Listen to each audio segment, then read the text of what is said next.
Hey world, continuing from X's story here. This one will end the first segment, or I guess you can say part of the trilogy for the story of X. And to summarize and recap the last segment, is that X was going through and just giving the scenario, the criterias, and basically all the factors that involves the environment that X is in.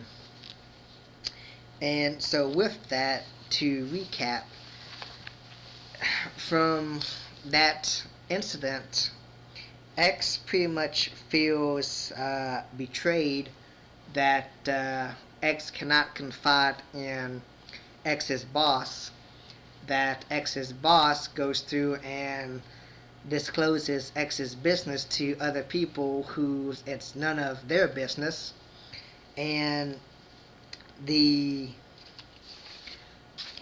issue that boss calls X out on is pretty weak for performance in regards to systems and servers being down with massive call volumes.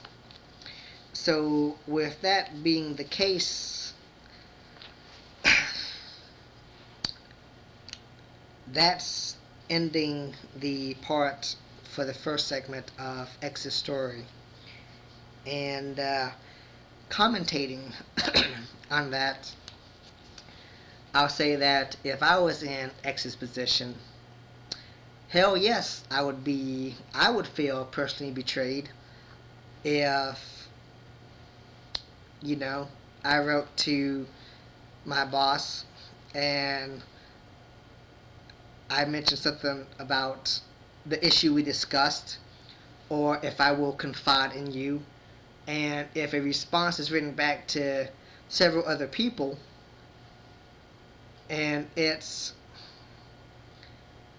openly, explicitly stating the issue of finding a job or whatever the issue is, and that has nothing to do with what, let's say if I was X and I was asking, in that situation, if I asked, am I okay, is my position here at the company okay, I expect a response back to that question, to that issue, not to wait a few days later to compound on of, well, the issue of you finding a job and I'm displeased with your performance, and sending it to several other people.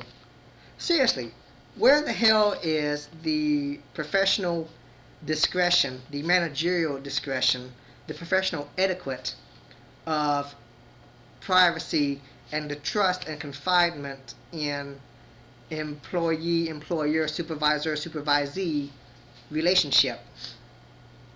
So if I was in that case, I would feel pretty betrayed.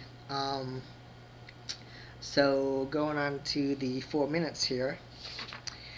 So that ends segment 1 of the story of X. Continuing on, this will be telling you how X felt after that first major event. And X feels that each day X goes into work since that incident, it just seems like X's boss has been trying to keep close tabs on X and trying to build a case against X to let X go due to performance, and to just nitpick on X for every single incident, and basically just being a hawk, keeping the eyes on X like a hawk.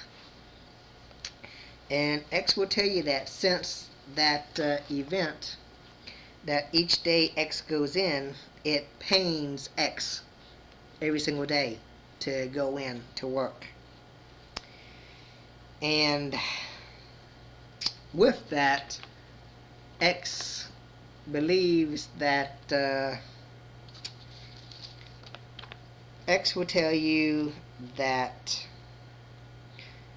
the job is customer service, and customer service is pretty much taking people's shit at its most basic and crudest interpretations. And some things you just can't dumb down anymore from X's position of, in this case, being in IT.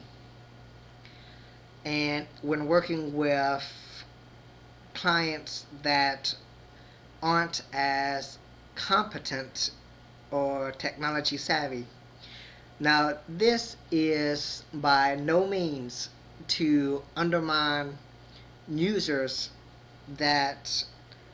who don't know enough about technology and who don't understand, but are willing to work with the reps to solve the problem. So this is by no means an attack or a degradation on those users and clients who just aren't as technology savvy. By no means. But X will say that there's just some things that one just cannot dumb down anymore for the common user when talking about computer things, even to common non-technical people.